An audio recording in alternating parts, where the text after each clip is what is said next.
ఇది ఇక్కడ గతం వర్తమానం వేరువేరుగా ఉండవు.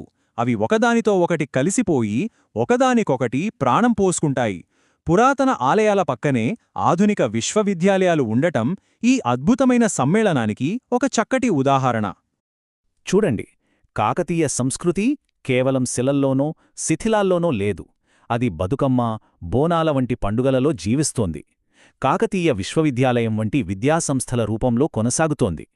చివరికి 2021లో హనుమకొండను ఒక ప్రత్యేక జిల్లాగా గుర్తించడంలో కూడా ఆ చారిత్రక ప్రాముఖ్యతే కనిపిస్తోంది. హనుమకొండ గురించి తెలుసుకున్న తర్వాత మన మదిలో ఈ ప్రశ్న ఖచ్చితంగా మెదులుతుంది. ఇక్కడి రాళ్ళు, కథలు, సంప్రదాయాలు కేవలం గడిచిపోయిన జ్ఞాపకాలు కావు. అవే ఈ నగరం యొక్క ఆధునిక ఆత్మకు, దాని గుర్తింపుకు, దాని భవిష్యత్తుకు బలమైన పునాదులు.